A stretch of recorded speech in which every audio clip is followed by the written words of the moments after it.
Hey there, listeners. It's Shane. And Ishan, your hosts from the Total Party Thrill podcast, the newest addition to the Don't Split the Podcast network. We talk topics that help you, dear listener, create and play better RPG games. We have a back catalog of more than 150 weekly episodes. And we got nominated for an Emmy for episode 11, Social Contracts. In episode 154, we talked about crossing the moral event horizon. How evil is too evil? We also recap our home games, like the 40k Rogue Trader campaign, Dynasty Unwarranted. But that's mainly just you trying to kill us all. In your defense, our characters are greedy idiots. Don't forget the 3 years we spent in Eberron playing Morning Glory, your 5th edition D&D campaign. We also review new RPGs and books, and every episode we build a 5th edition D&D character in the Character Creation Forge. You might check out the Pint-Sized Punisher from episode 119, a halfling with a bad attitude, and 14 levels of Barbarian. So to recap, Total Party Thrill, RPG advice, campaign recaps, and D&D characters built by your dashing hosts every single week. What more could you possibly want? To get back to the actual show? Oh yeah, let me just hit this button, and here you go. This is Tabletop Babble. I'm James Introcaso.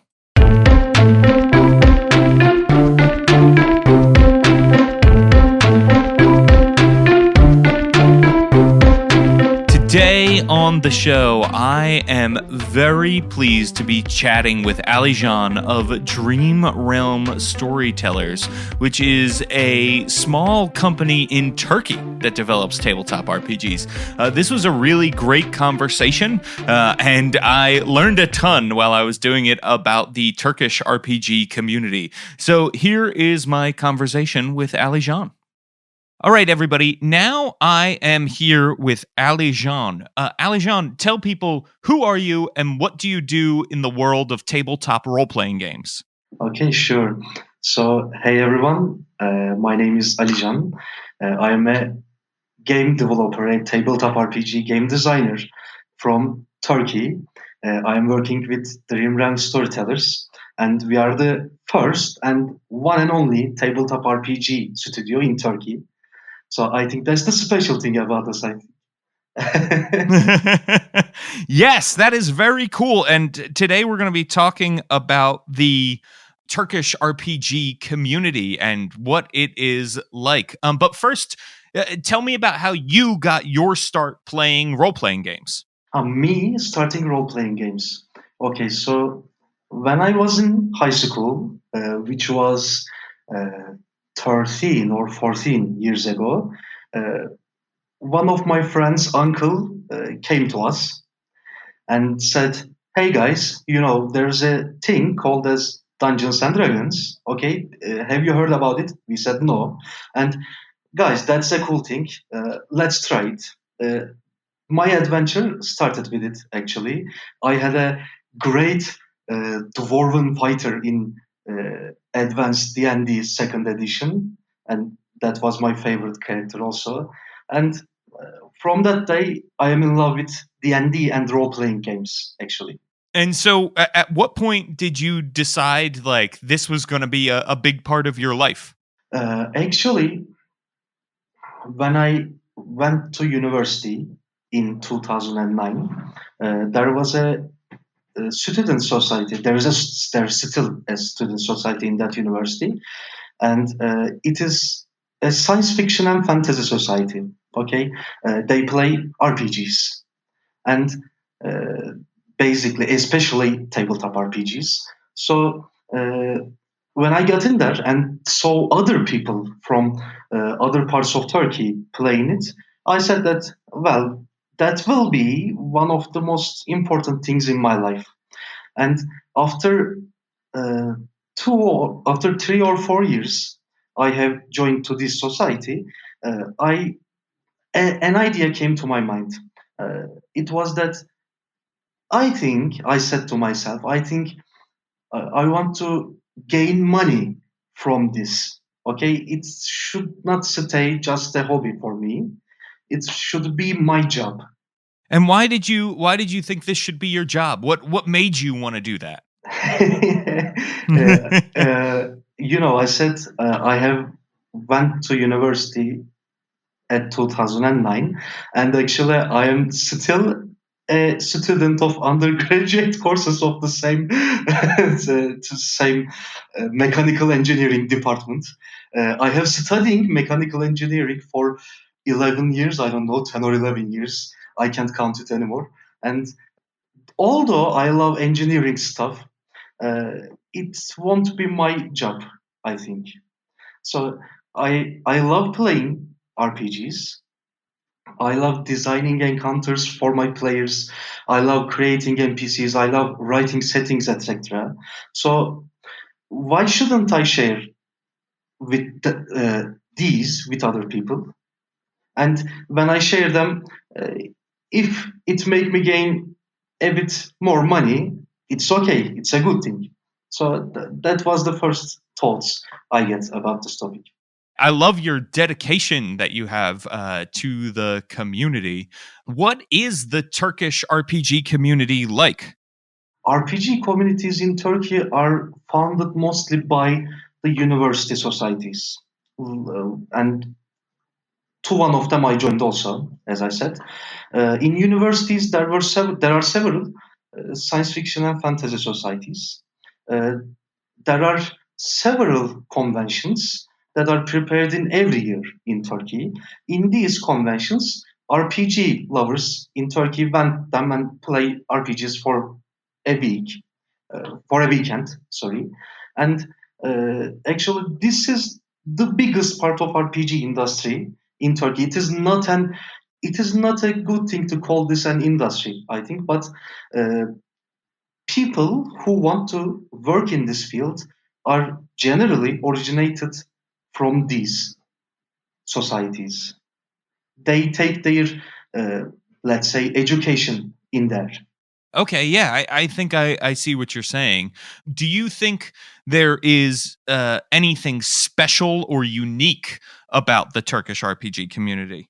So Turkey, as a with its unique geography, Turkey has many cultures in it.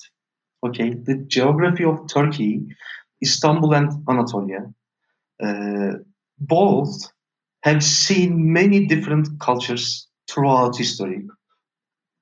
So I have many friends originated from many different cultures, and this is a common thing in Turkey. Many RPGs are based on mythological creatures, mythological stories, etc. Turkey has many different cultures, mythologies, and stories that many RPGs can be built upon.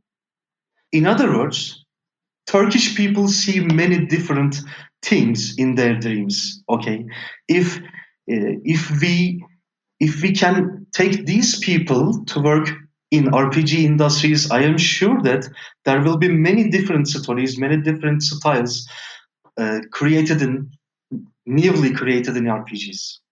I think that's the special thing. It's the power of our minds, power of our dreams, power of our spiritualities that makes us special.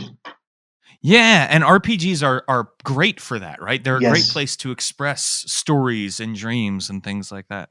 You do some design work, right, Alijan? yes.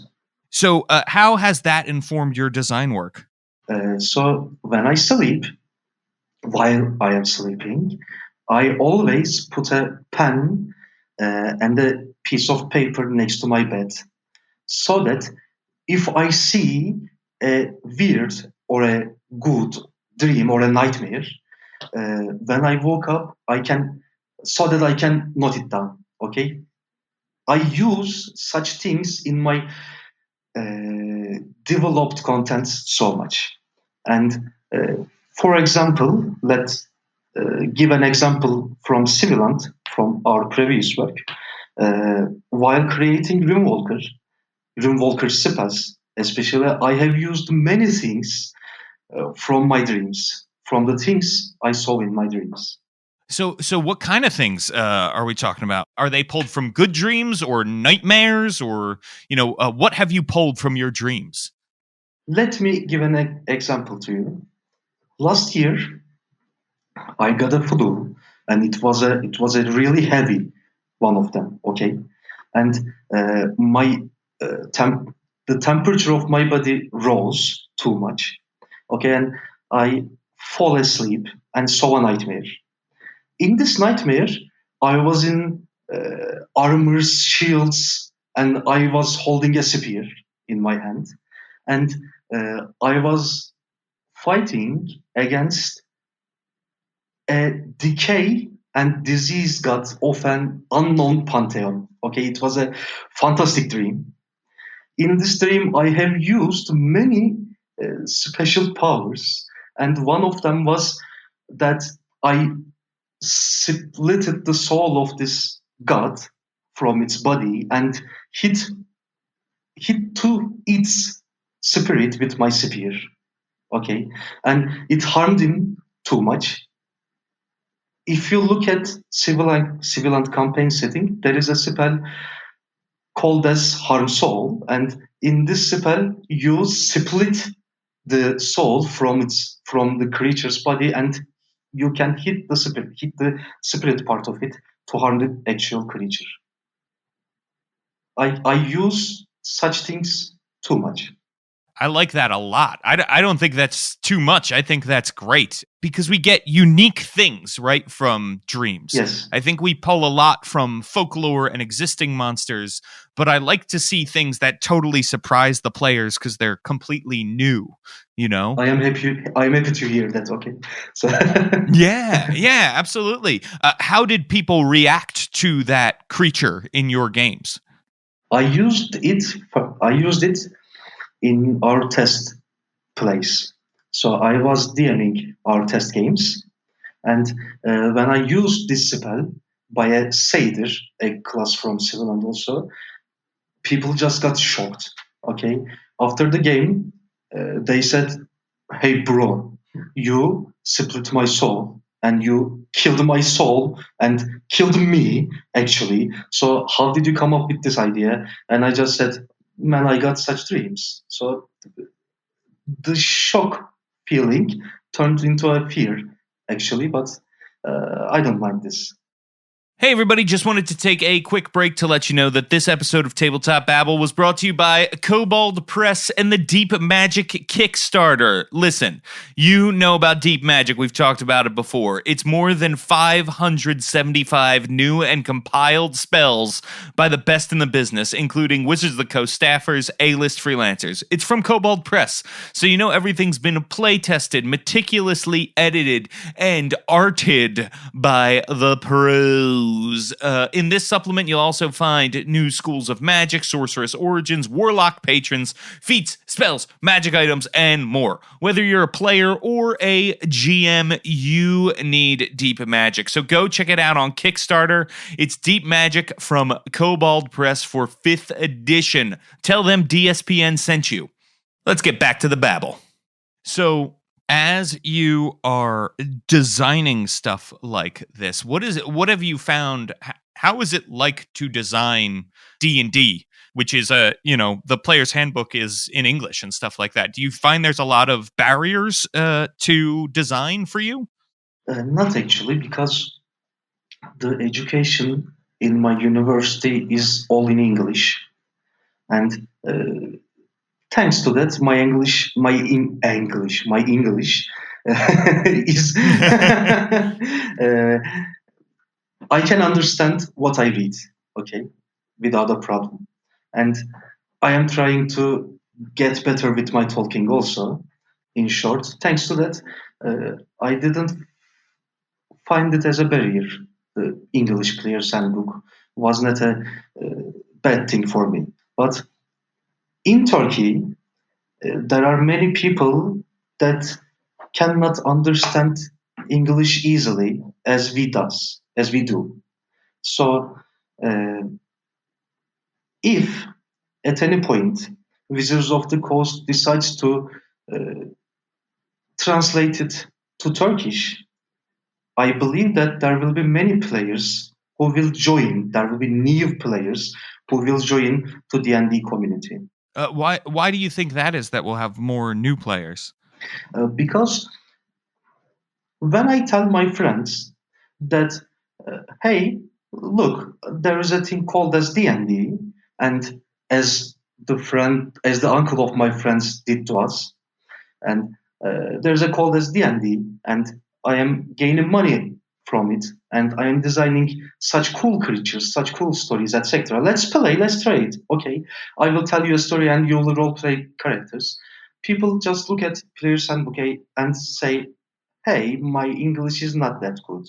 Okay, so I don't understand the many sentences written in here. So uh, people want to play D&D.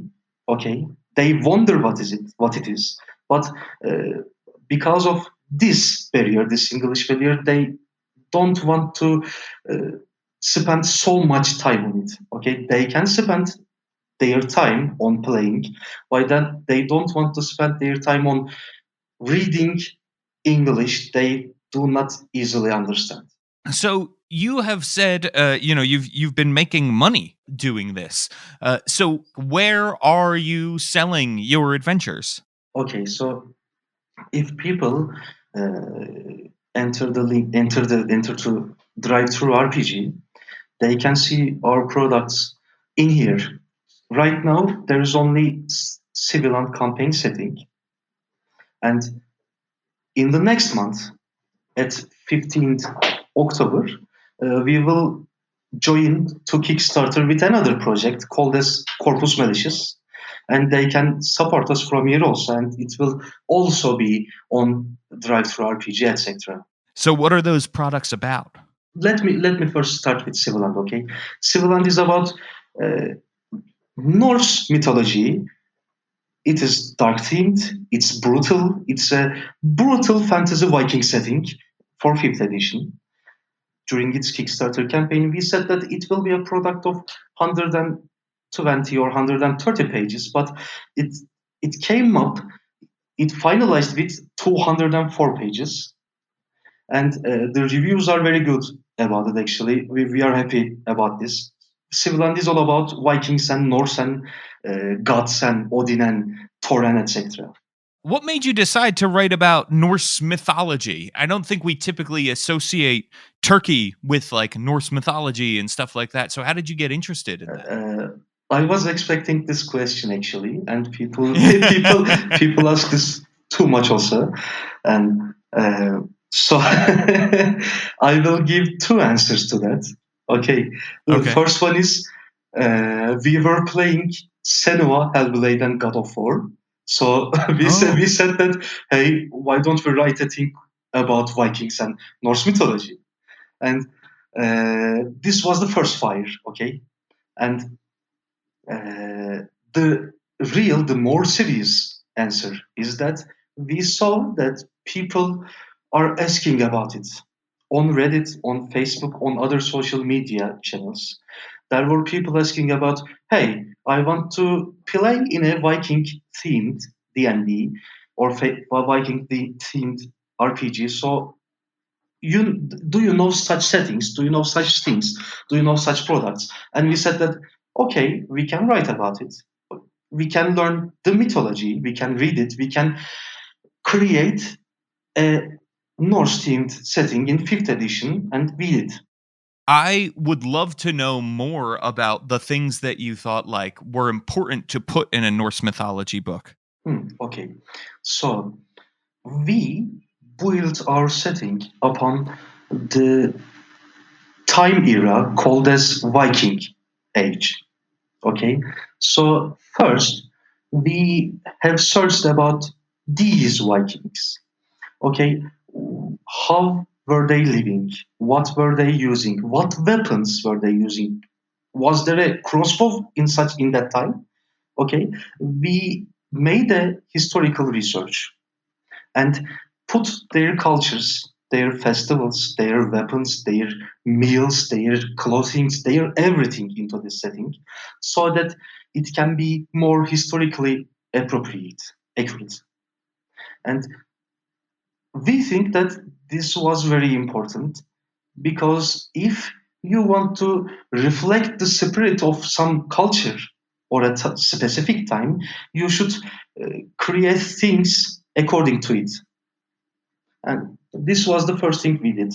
And then we of course, read about their mythology, their gods and goddesses, giants, etc. I feel like in America, we're constantly writing books from another cultural perspective, right? Like, this is what we think this culture in D&D should be like. This is what yada yada. It's cool to hear, like, this is the Turkey take on Norse mythology. Is Norse mythology a popular thing in Turkey, or would you say it's just among your friends? No, it's actually popular. When you go to a store, you can see many necklaces of Mjolnir or other runes from Norse mythology. It's popular, and we were not zero about Norse mythology also while we were starting. So we had a little bit of knowledge from there and others from other place, but we built a professional knowledge storage for this setting, and we made professional researches so that we can create a more historically accurate setting. We didn't want to make angry Vikings, okay? Mm-hmm. Sure. So, what else are you working on? Is there anything that you've got either in your head or that you've started to work on that you're excited to talk about? Yes, actually, I am very excited about our new project, Corpus Malicious. It's all about evil things in D&D. As we saw people's needs about Viking setting, we also saw it in evil creatures, evil archetypes, evil villains, and evil NPCs, etc. So there are many people searching for more evil-looking things in D&D on Reddit or Facebook or, as I said, other social media platforms. And we decided to create evil contents for D&D 5th edition, and it will be in Kickstarter on 15th, not 15th October. We also published a 50 pages free demo booklet on our website, and it's in also Drive-Thru RPG. People can check these places to look at it. It will be about 400 pages, and it will have many contents in it, more than 100 spells or more than 30 archetypes, etc. So, what? This sounds like a huge project. Is it just you working on this, or are there other people also helping out? We are working on every project as everybody, as all together. Okay, so it is not only me.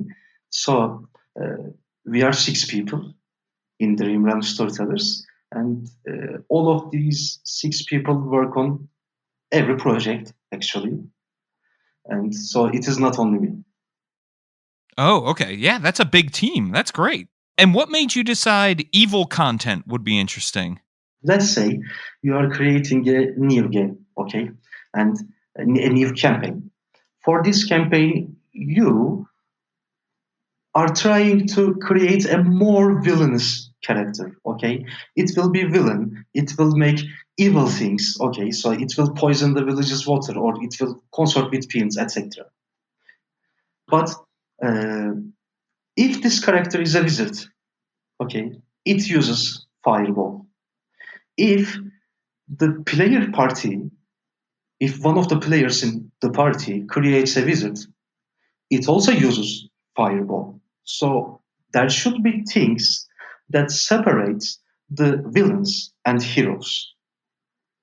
Okay, so because of this reason, we thought that okay, we can create more evil, more villainous content for 5th edition that people can use in their games to punish their players, to suffer them actually, or there are also contents that players can find in it to create more evil characters, to bring pain and agony to the realms. There is also one more thing.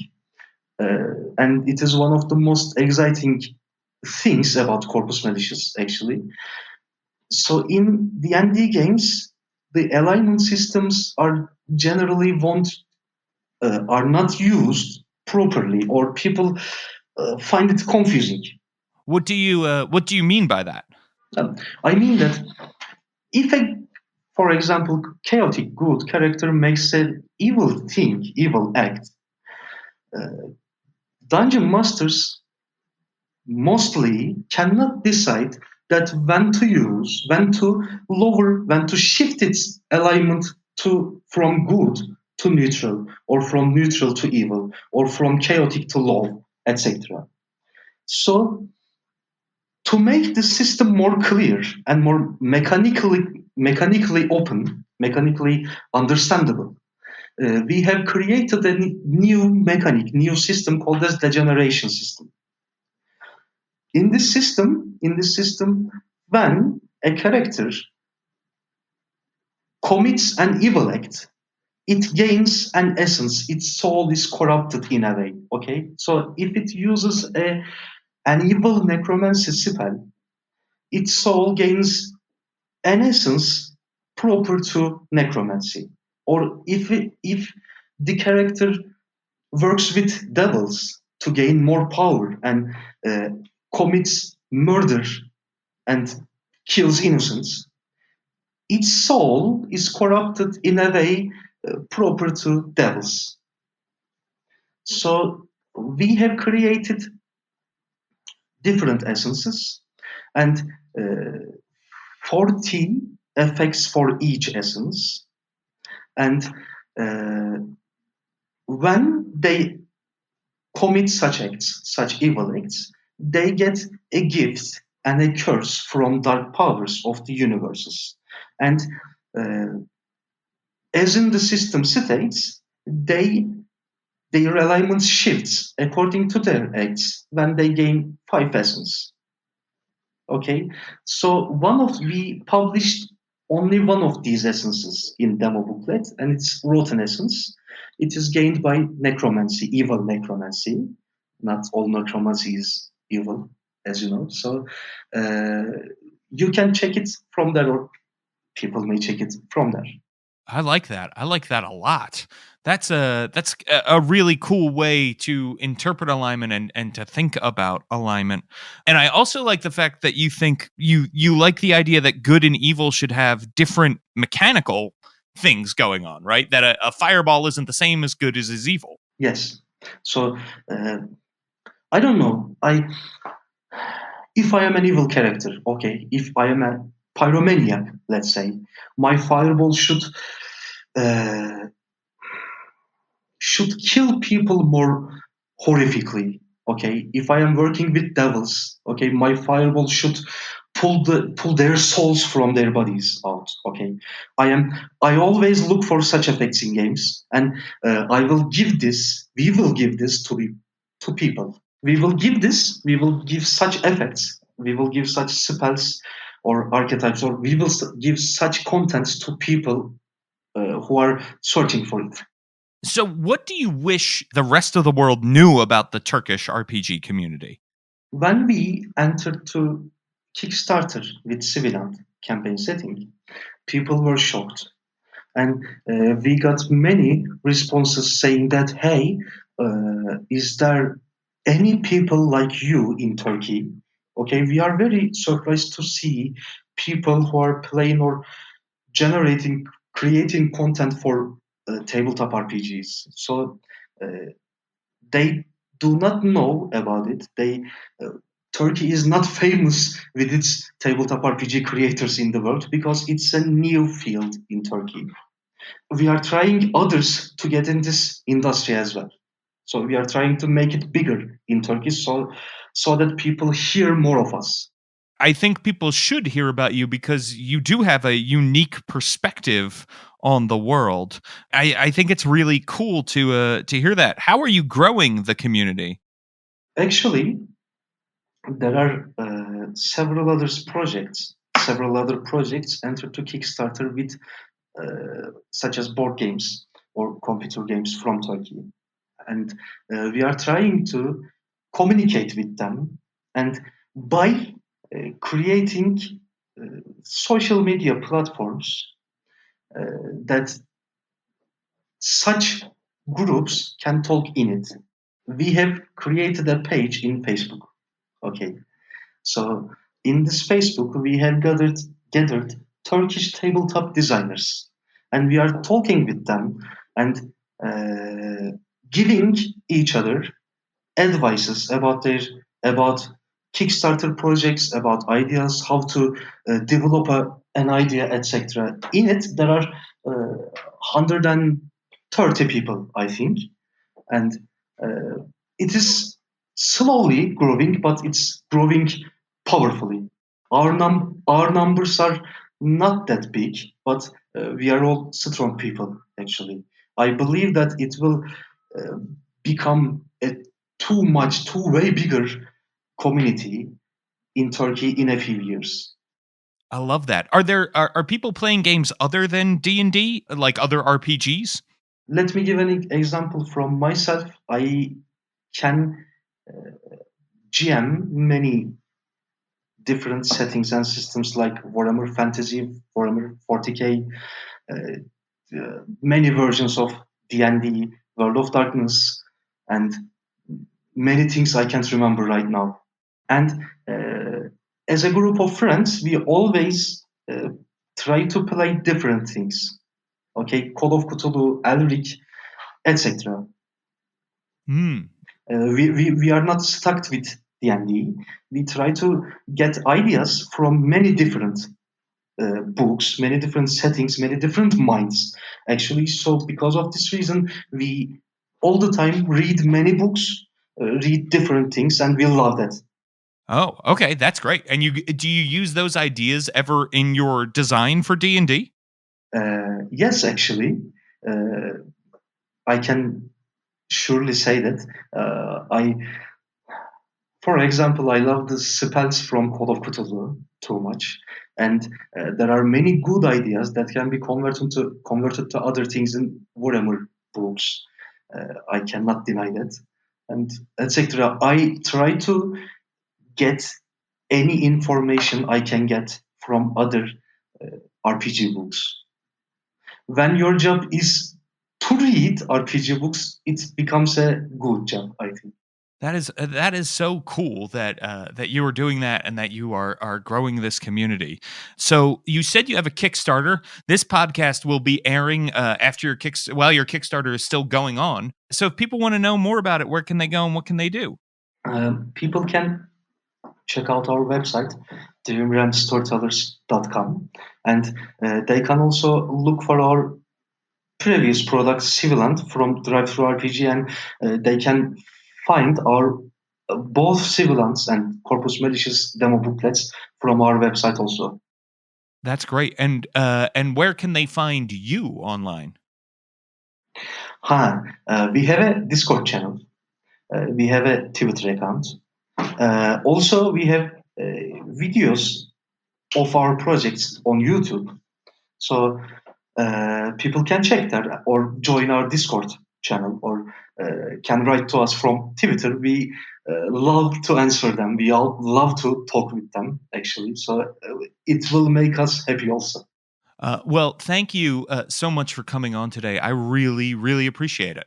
And I loved talking with you. And thanks. That was a great conversation. I learned a lot. I hope you did too. Dream Realm Storytellers, you all are amazing. You know, people, Tabletop Babble could use your help. Head on over to patreon.com/Introcaso. That's patreon.com/Introcaso. And if you have the cash to spare, please do and help this show out. This show is not cheap to make.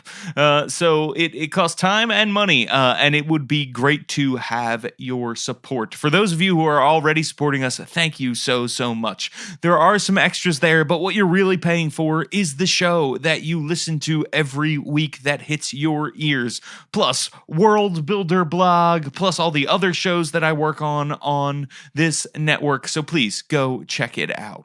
And If you're already supporting us or you don't have the cash, we understand. We thank you for listening anyway. Guess what? You can help us out for free by heading on over to iTunes and leaving us a 5-star review. It helps us so much, even if you are not using an Apple Podcasts app. Odds are the app you're using does use the iTunes algorithms to rate and recommend podcasts. So go leave us a 5-star rating. If you're listening on Apple Podcasts right now, guess what? Bada bing, bada boom. It's super easy on your app to just flip over, boop, hit 5 stars and give it to us. If you leave us a review and you leave us 5 stars, I'll read it out loud. You can make me say anything you want. Anything you want, right? I mean, that's a pretty good deal if you ask me. So you could be just like Marcus Miki from the United Kingdom, who left a review entitled Best One Out There for Tabletop Fans. This review reads, I only recently discovered Tabletop Babble, even though I was searching for a podcast like this since I started running and writing. Giant smiley face. Thank you so much. I appreciate that, Marcus Miki. Really, really do. Please, people, head on over to iTunes. Leave us a review if you can. All right, people, if you want to know more about me and the game design stuff I'm doing, what I think about things in the world of tabletop, head on over to Twitter. You can follow me at James Introcaso, and you can follow my blog, worldbuilderblog.com. I'll also be at Gamehole Con the week this podcast launches. So if you're there, come see me. Say hi. I'm hosting a bunch of panels. I am running some games, and I'll be in general hanging out and looking for people to chat with about podcasts, games, and things like that.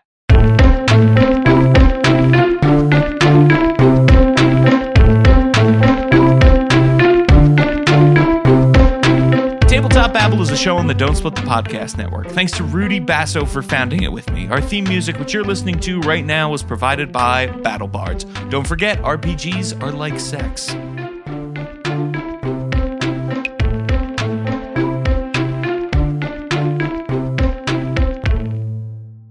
Hey everybody, just wanted to let you know that the episode of Tabletop Babble you just listened to was brought to you by D&D Beyond.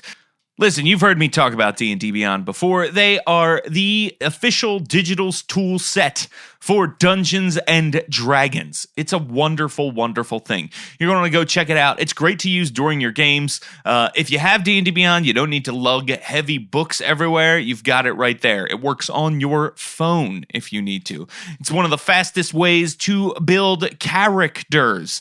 Plus, you can use the basic rules and other free D&D supplements like the Elemental Evil Player Companion for free on D&D Beyond. So go check it out, build some stuff, play around. They've got an encounter builder in beta. They've got adventures on there that you can buy. There's always a sale. They're always improving and updating things. They've always got cool articles and cool videos. So go check it out. dndbeyond.com. Tell them DSPN sent you. Why are you still listening to me?